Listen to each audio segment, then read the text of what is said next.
ആ അവിയലിങ്ങെടുത്തേ. മോളെ ആ പാത്രം ഇങ്ങെടുത്തേ.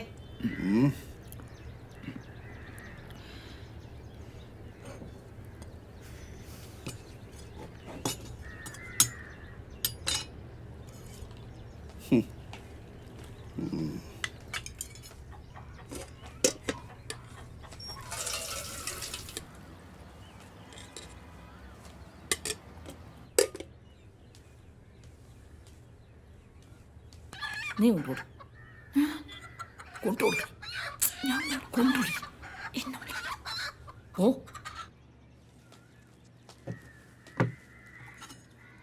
കുറച്ച്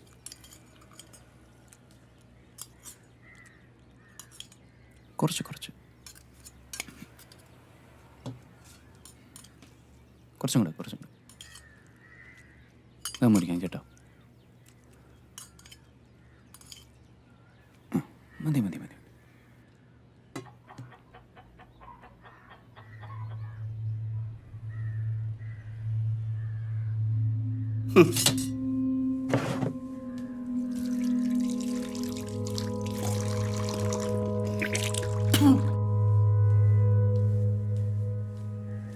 നീരിക്കേ.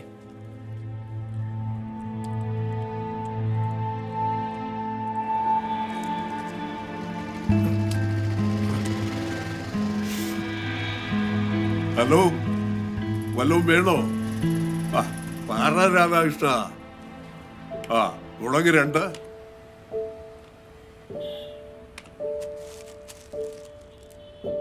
മല്ലി 5,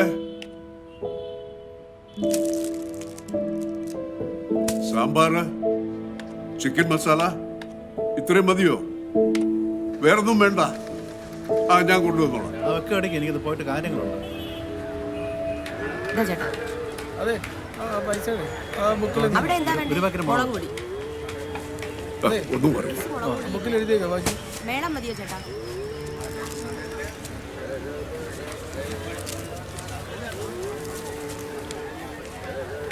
ആളെ മെനക്കെടുത്താൽ ബുക്കിംഗ് ഇടറി.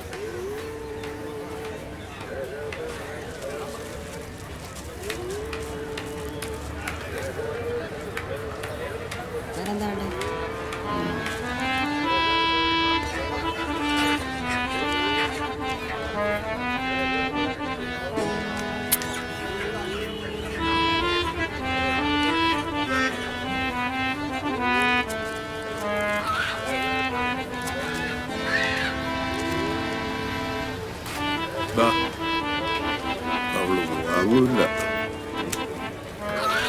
രാധാകൃഷ്ണൻ വന്നാലൊന്ന് വിളിക്കാൻ പറയണേ.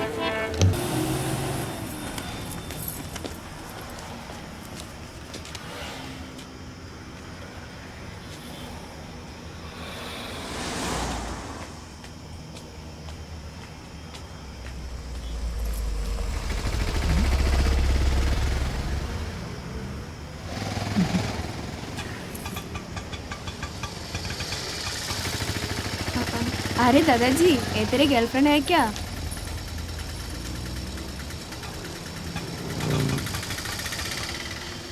അയ്യോ വണ്ടി അപ്പുറത്താണല്ലോ.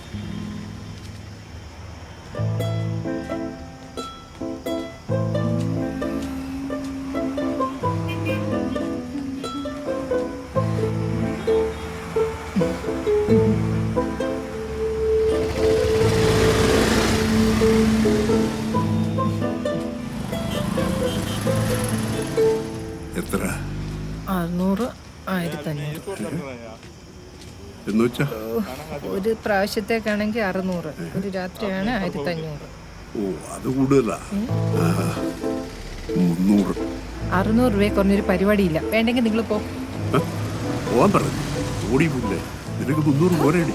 താൻ എന്തോടോ പറഞ്ഞത്? എന്റെ മറ്റോളെ പോയി വിളിയടാ. പോ പോ പോ.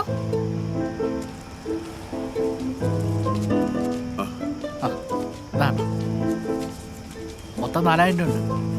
എന്ത് പറ്റി പെട്ടെന്ന് പൈസയ്ക്കൊരു അത്യാവശ്യം? അത് ഒഴിച്ചുകൂടാൻ പറ്റാത്ത അത്യാവശ്യം വന്നു പോയി രാധാകൃഷ്ണ.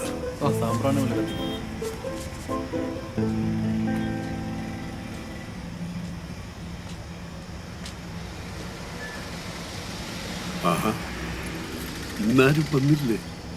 അതെ ഒരു 500 രൂപ തരാം.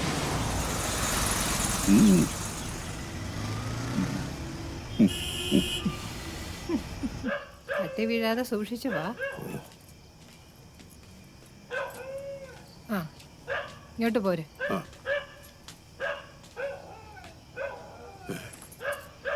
കേറി വാ.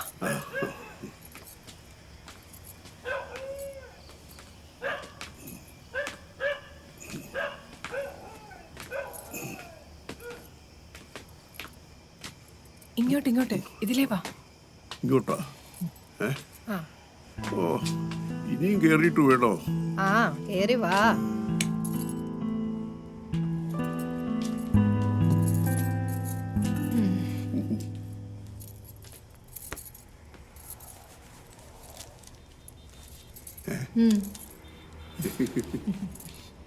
ഏ?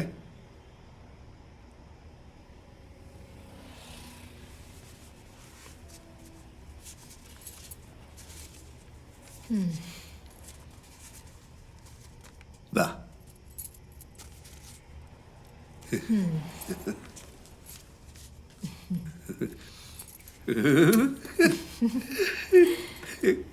വിട്, ഞാൻ അഴിച്ചു തരാം.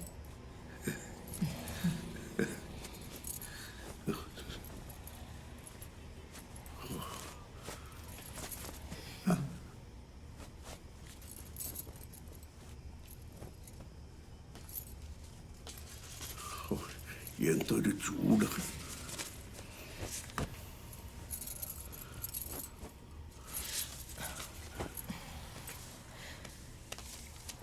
ആ ഫാനൊന്നും ഇടുപിണ്ണേ. അത് പഴയതാ, കറങ്ങത്തില്ല.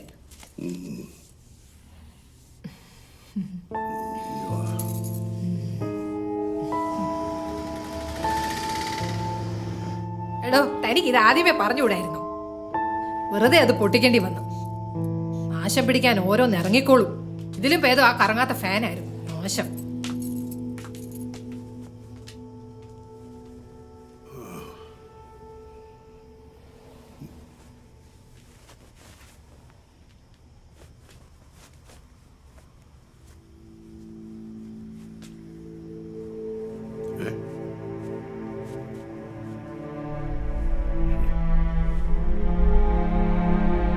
ചേച്ചത് മാറി.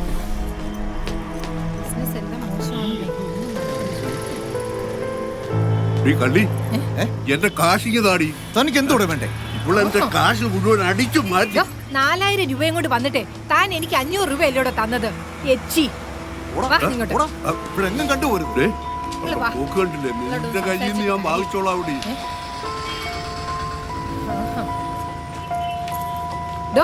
താൻ പെണ്ണിനെ പറ്റി എന്താടോ വിചാരിച്ചു വെച്ചിരിക്കുന്നേ? കയ്യില് കാശും വെച്ചോണ്ട് നക്കപ്പിച്ച് തരാൻ തനിക്ക് നാണം ഇല്ലേടോ? താൻ എന്താ ചന്തയിൽ മീൻ വാങ്ങാൻ വന്നതാ? നാണം ഇല്ലാത്തവൻ.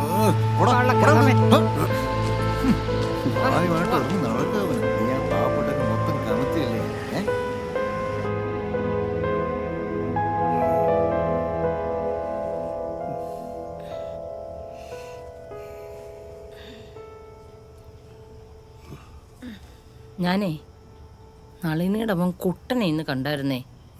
അവനിപ്പം ഹെൽത്തിലാണ്. അവൻ പറയുക ജലാശുപത്രി പോയാ കണ്ണിന്റെ ഓപ്പറേഷൻ നടത്താൻ പറ്റുമെന്ന്. അവന്റെ സെറ്റപ്പ് ആയോണ്ട് എളുപ്പം നടക്കുമായിരിക്കും അല്ലേ? പോകുമ്പോ രാമനെ കൊടുന്ന് കൂട്ടിക്കോ. ഓ, അവന് നാളെ തിരക്കുണ്ടാവില്ലേ? ചേട്ടൊന്ന് പറഞ്ഞു നോക്ക്. ഇന്ന് തന്നെ ഹോസ്പിറ്റലിലേക്ക് വരണമെന്ന് പറഞ്ഞോണ്ടല്ലേ ഇത്രയും നാളെ പുറകെ നടന്ന അപ്പോയിന്റ്മെന്റ് വെച്ചിട്ടുണ്ട്. ഡോക്ടർ ഇതെനിക്ക് വളരെ വേണ്ടപ്പെട്ട ആളാണ്. ഡോക്ടറിനെ ചെയ്തു കൊടുക്കണം കേട്ടോ. ശരി, കാണാം.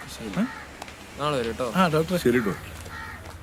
പിന്നെ നാളെ കാലത്തെ വന്ന് ഇവിടെ ഒരു പുതിയ OP ടിക്കറ്റ് എടുക്കണം. ആ ചേട്ടൻ ഒന്ന് ട്രൈ ചെയ്ത് നോക്ക്.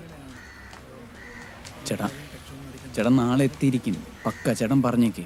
Okay okay, promise. നമുക്ക് എന്തായാലും നോക്കാം. Yes Raman, thank you. സുഖാണോടാ? ഓ, സുഖമായിട്ട് തോന്നുന്നു. എന്താ ചേട്ടാ? എടാ, ഇതേ ഇവര് ഇവിടെ ചെയ്യും, ഞാനെല്ലാം പറഞ്ഞിട്ടുണ്ട്. ഇനിയിപ്പോ പുതിയൊരു OP ടിക്കറ്റ് എടുത്തിട്ട് ഫിറ്റ്നസ് ഒന്ന് കാണിക്കണം. എന്നാൽ മാത്രമേ നാളെ ബാക്കിയുള്ള പ്രൊസീജിയറൊക്കെ നടക്കത്തുള്ളൂ. നാളെ തന്നെ. എന്താടാ, നാളെ നിനക്ക് തിരക്കുണ്ടോ? ഒരു പ്രൊഡ്യൂസർ കഥ പറയാൻ വിളിച്ചിട്ടുണ്ടായിരുന്നു. പിന്നെ നാളെ എന്നാ സാരമില്ല, ഞാൻ മാനേജ് ചെയ്തോളാം. എപ്പോഴാ കഥ കഴിയാന്ന് പോലും പറയാൻ പറ്റിയല്ല. കഥ കഴിക്കണൂന്നും കേൾക്കണ്ടായിട്ടുണ്ട്. ഭക്ഷണം കഴിച്ചാൽ കഥ കഴിക്കാന്ന് കേൾക്കണ്ടായിട്ടുള്ളത്. വന്നു പോയി പോയി അതാണ് പോയി.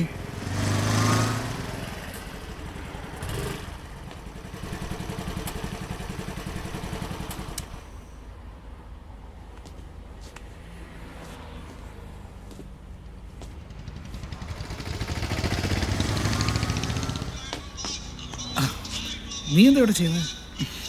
ചേട്ടാ അതെ, നമുക്കുണ്ടല്ലോ നമ്മുടെ ഈ മൂവിയിൽ ചാക്യാർ കൂത്ത് എന്നുള്ളൊരു ആർട്ട് ഫോം ഉപയോഗിക്കാൻ പറ്റിയാലേ പിന്നെ ആകെ മൊത്തം നമ്മുടെ ഒരു സോഷ്യൽ റെലവൻസ് ഉള്ളൊരു സബ്ജക്റ്റും കൂടെ ആണല്ലോ നമ്മുടെ ഈ സ്റ്റോറി.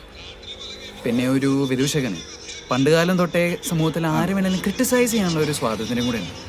അപ്പോൾ നമ്മുടെ സിനിമയ്ക്ക് ആപ്റ്റായിട്ടുള്ളൊരു സംഭവമായിരിക്കും അത്. ഇപ്പം എൻ്റെ ഡൗട്ട് നമ്മുടെ പ്രൊഡ്യൂസർക്ക് ഇഷ്ടപ്പെടുമോ അതോ? എടാ, അയാൾ നല്ല കലാമൂല്യമുള്ള ആളാണ്, അയാൾക്ക് ഇഷ്ടപ്പെടും. നീ ധൈര്യമായിട്ടിരി. കണ്ട് ഇപ്പൊ സ്വപ്നത്തിൽ പോലും ഇപ്പൊ ഇതാ കാണുന്നത്. എന്തൊരവസ്ഥ. അപ്പോൾ സാർ നമ്മുടെ ക്ലൈമാക്സിലേക്ക് അടുക്കുമ്പോൾ നമ്മുടെ നായകന് പൈസയ്ക്ക് ഭയങ്കര ബുദ്ധിമുട്ടാണ്. അപ്പോഴാണ് പുള്ളിയുടെ കൊച്ചിന് അങ്ങനത്തെ ഒരു ഇൻസിഡൻറ്റ് സംഭവിക്കുന്നത്. അപ്പോൾ കൊച്ചിനെ ഇങ്ങനത്തെ ഒരു അസുഖമെന്ന് അറിയുന്ന ഉടനെ തന്നെ പുള്ളിക്കാരൻ അറിയുന്ന ഡോക്ടേഴ്സിനെയും ഫ്രണ്ട്സിനെയും റിലേറ്റീവ്സിനെയൊക്കെ ഇങ്ങനെ വിളിച്ച് ചോദിക്കും. പുള്ളിക്കാരൻ റീസേർച്ച് ചെയ്യും ഇതിൻ്റെ ഒരു എക്സ്ട്രീം എന്താണെന്ന് മനസ്സിലാക്കാൻ വേണ്ടി. പക്ഷേ പുള്ളിക്കാരൻ്റെ കയ്യിൽ പൈസ ഇല്ല, ട്രീറ്റ്മെൻറ്റ് ചെയ്യാൻ ഒരു മാർഗവുമില്ല. പുള്ളിയുടെ ഏറ്റവും അടുത്തുള്ള സുഹൃത്തുക്കളുടെ അടുത്തും ഏറ്റവും അടുത്തുള്ള ബന്ധുക്കളുടെ അടുത്തും പുള്ളി ഒരു വഴി തേടി ചെല്ലുകയാണ്.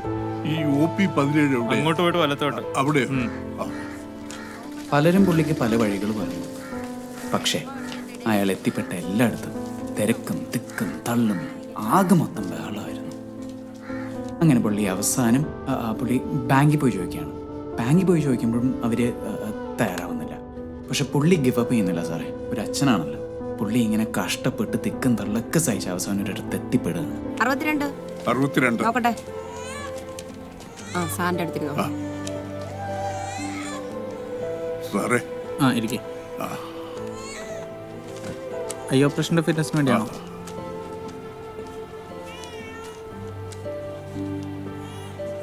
പിന്നെ ഈ ടെസ്റ്റൊക്കെ ചെയ്യണേ. വൈകിട്ട് റിസൾട്ട് ഇവിടെ കൊണ്ട് കാണിച്ചാവാം. എടുത്തിട്ട് ഇവിടെ വന്നാൽ മതി. അവസാനം പൈസ ശരിയായെങ്കിലും പുള്ളിക്ക് ആരോട് എന്ത് ചോദിക്കണം എന്ത് ചെയ്യണം എന്നുള്ള ഒരു ഐഡിയ ഉണ്ടായിരുന്നില്ല. ഏത് വഴിയിലൂടെ പോകണമെന്ന് ചിന്തിച്ച് നിൽക്കവേ നമ്മുടെ നായകൻ ഒരു ഉൾവിളി വരികയാണ് സാർ. ആ ഒരു പോയിന്റിൽ വെച്ച് അയാളൊരു വളരെ എക്സ്ട്രീം ആയിട്ടുള്ളൊരു ഡിസിഷൻ എടുക്കുകയാണ്. അയാൾ അങ്ങോട്ടും ഇങ്ങോട്ടും സൂക്ഷിച്ച് നോക്കിയിട്ട് ഒരു കാലെടുത്ത് വയ്ക്കുകയാണ്. ആ ഡോർ അടയ്ക്കുന്ന ആ ഒരു പോയിന്റിൽ നമ്മൾ കട്ട് ബ്ലാക്ക് ദി എൻഡ്. പിന്നെ അതിനുശേഷം ക്രെഡിറ്റ്സ് റോൾ ചെയ്യണം സാർ. പൊളിച്ച് അടിപൊളിയായിട്ടുണ്ട്. സബ്ജക്റ്റ് ഒക്കെ കൊള്ളാം. അതെ സാർ, ഇത് വളരെ റെയർ ആയിട്ടുള്ള സൈക്കോളജിക്കൽ സബ്ജക്റ്റ്. നല്ല ഫ്രഷ് സാർ. ഫ്രഷ് ആണോ അല്ലേ എന്നൊക്കെ ശ്രീശൻ അറിയാം. അത് നിങ്ങൾ പറഞ്ഞു തരേണ്ട കാര്യമൊന്നുമില്ല. ഇനി നമുക്ക് ബാക്കിയുള്ള കാര്യങ്ങളൊക്കെ ഒന്ന് സംസാരിക്കാം. ഞാനൊരു സിനിമ ചെയ്യുമ്പോൾ അതിന് ചില പ്രത്യേകതകളൊക്കെ ഉണ്ടായിരിക്കണമെന്ന് എനിക്ക് വളരെ നിർബന്ധമാണ്. ഉദാഹരണത്തിന് സംഗീതം മഹാസാഗരമാണ്. അപ്പോൾ ആ സംഗീതം നമ്മുടെ സിനിമയിൽ നിറഞ്ഞു നിൽക്കണം. പ്രത്യേകിച്ച് ശുഭ്രധന്യാസി രാഗം. ശുഭ്രധന്യാസി കേട്ടിട്ടില്ലേ? ശുഭ്രധന്യാസി രാഗത്തിലുള്ള ഗാനങ്ങളായിരിക്കണം നമ്മുടെ സിനിമയിൽ നിറഞ്ഞു നിൽക്കേണ്ടത്. പിന്നെ നമ്മുടെ ഈ കഥയിലെ നായകൻ ജീവിത ലക്ഷ്യമില്ലാതെ സ്വന്തം കടമകൾ മറന്ന് ഈ അവസ്ഥയിലേക്ക് വിധി വലിച്ചെറിഞ്ഞ ഒരു പാവം മനുഷ്യൻ. A poor man. അത് ചെയ്യാൻ നമുക്ക് വേണ്ടത് ഒരു ആർട്ടിസ്റ്റാണ്. അതെ സാർ, അത് വർക്കൗട്ട് ചെയ്യാൻ നമുക്ക് ഒരു കുഴപ്പമില്ല.